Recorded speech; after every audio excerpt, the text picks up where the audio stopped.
Hello everyone, आज हम करेंगे प्रश्न नंबर 93। सरल रेखा पर बहुभुज बनाओ। ब्रैकेट में दिया हुआ है साधारण ढंग और सप्तभुज भी दिया हुआ है। तो सरल रेखा पर यहाँ पे अब उसने नाम कोई मेंशन नहीं किया रेखा का, वो हम अपने आप से ले लेंगे। साधारण विधि, तो अभी तक जो हमने पिछले प्रश्न किए थे सब वो हमने विशेष विधि से किए थे और अभी ये सप्तभुज हम बनाएंगे। यहाँ पर हमें सप्तभुज मेंशन किया हो गया। अगर वो कहता सिर्फ इतना ही पूछता आपसे पेपर में बनाने के लिए कि सरल रेखा पर बहुभुज बनाओ साधारण ढंग से, तो आप कोई भी बहुभुज बना सकते थे, पंचभुज, षटभुज, अष्टभुज। तो यहाँ पर हमें सप्तभुज मेंशन है तो हम सप्तभुज ही बनाएंगे। तो इससे बनाने के लिए सबसे पहले जो हमें दिया है वो हम ले लेंगे। प्रश्न नंबर 93, ये मैंने यहाँ पर उसको मेंशन कर दिया है और इसका नाम हम अपने आप से रख लेंगे ए बी। वापस यहाँ पर ले लेंगे।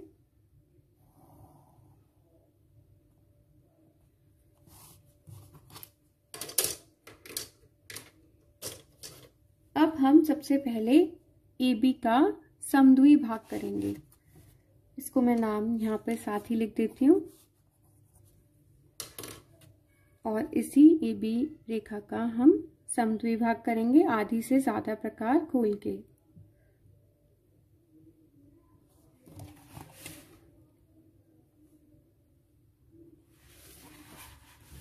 ये पंचभुज, षटभुज, सप्तभुज, अष्टभुज इन सम्स में बनाते हुए सफाई का विशेष ध्यान रखना है। दो तरह की पेंसिल, एक मोटी एक बारीक और एक प्रकार वाली, अलग अलग 3 पेंसिल्स अलग अलग रखनी है। एक ही पेंसिल से सारा काम नहीं करना, नहीं तो छोटे छोटे पॉइंट्स पे प्रॉब्लम आ सकती है, आपको करेक्शंस में दिक्कत आ सकती है। तो इस रेखा को हम यहाँ पर दानेदार मिलाते हुए इसको हम आगे भी बढ़ा देंगे।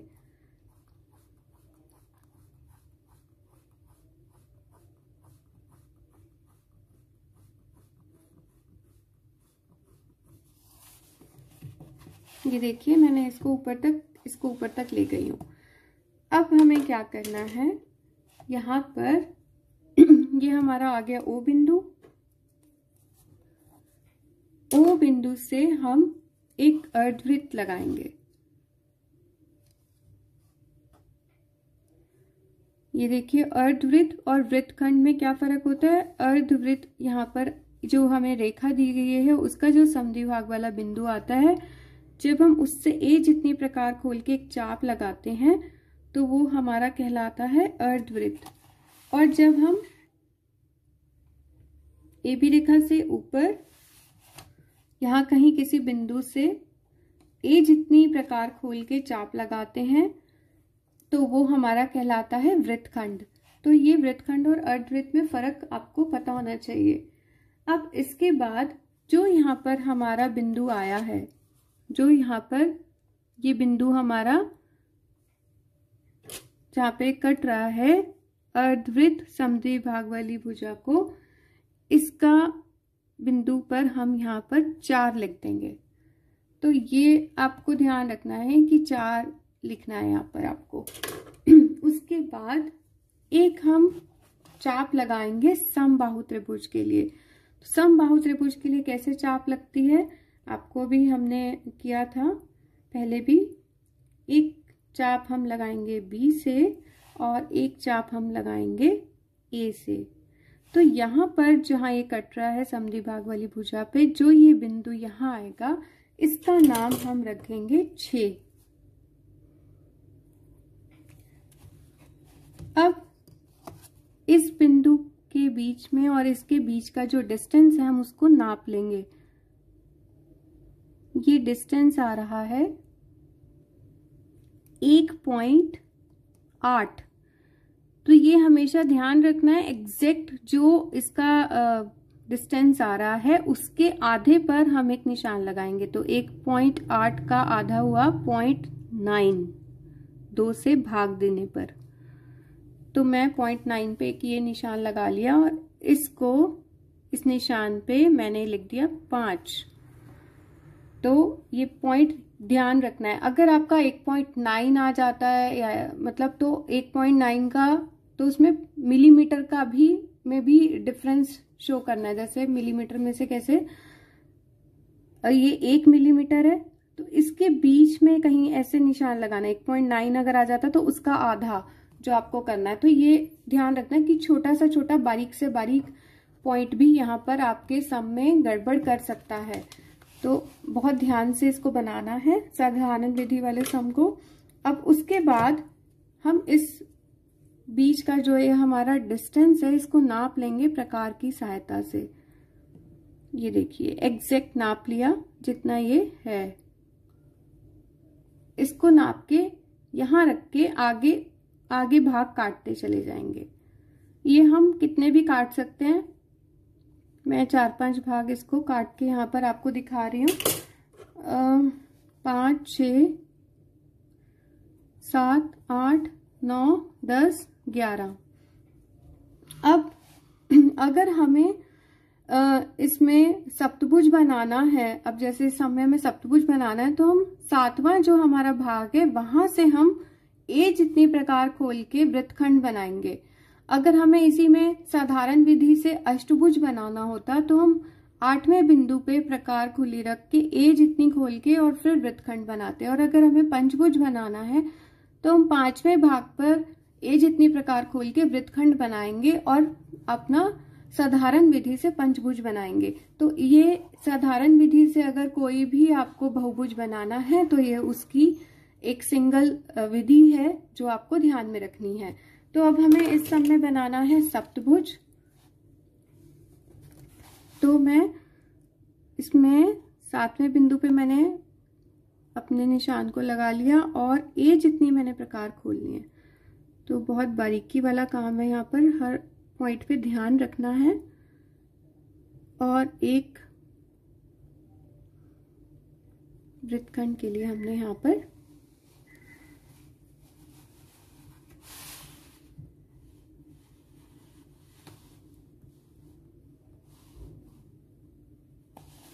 ये हमारा वृत्तखंड बन गया।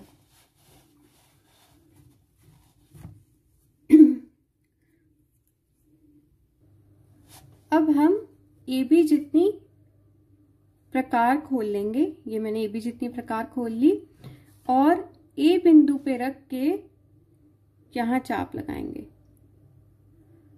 ये मैं वृत्तखंड वाली चाप को यहां से एक बार काट लेती हूँ।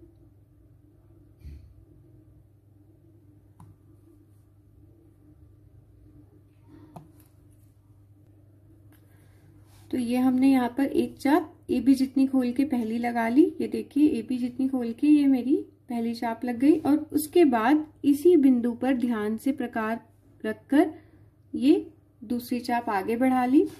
और अब यहीं से ही आगे हम यहाँ पर चाप लगाएंगे। तो ये देखिए ये मेरी जो चाप है ये बीच जो समद्वि भाग वाली रेखा है और ये चाप है ये एक ही जगह पर मिल रही है। तो अगर ये ऐसे ही मिलती है तो आपका सम ठीक बन रहा है। और अगर वो यहाँ पर आपके डिफरेंस आ गया कि मान लीजिए आपकी चाप यहाँ आके कट रही है तो इसका मतलब आपके सम में कहीं पेंसिल ज्यादा मोटी रह गई है जिससे आपके जो प्रॉब्लम आ रही है। तो एक ही इसलिए प्रकार वाली पेंसिल अलग रखनी है और जो आपको मिलाने वाली है रेखा जो आप कंस्ट्रक्शन काम कर रहे हैं वो अलग रखनी है। तो अब यहां से भी मैंने सेम बी बिंदु से रख के जैसे मैंने आपको षटभुज वाले में बताया था इधर से इधर की चाप और इधर से इधर की चाप। तो यहां से पहली चाप मैंने ये लगा दी और दूसरी चाप हमारी लगेगी यहाँ पर। तो और अब ये क्योंकि हमें सप्तभुज बनाना है तो हमारी ये 7 चाप हमारे पास आ गई हैं, 7 बिंदु आ गए हैं A B C D E F G. अभी हम इनके नाम लिख देंगे A B C D E F G. आप अपनी मर्जी से कुछ और भी लिख सकते हैं क्योंकि यहाँ पे हमें ए बी भी मेंशन नहीं था। अब सिंपली हमें सबको मिलाना है। तो चाहे हम यहाँ से शुरू करें चाहे यहाँ से,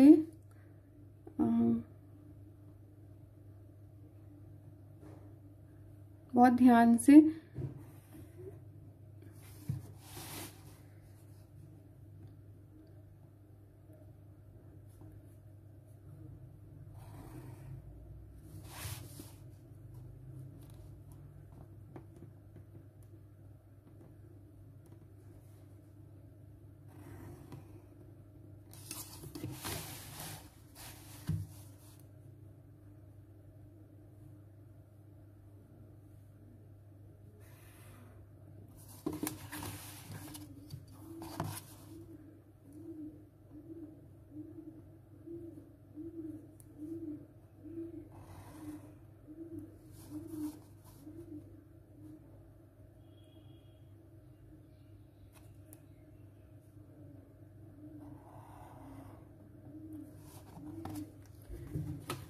और इसको AB को भी हम यहाँ पर डार्क कर देंगे।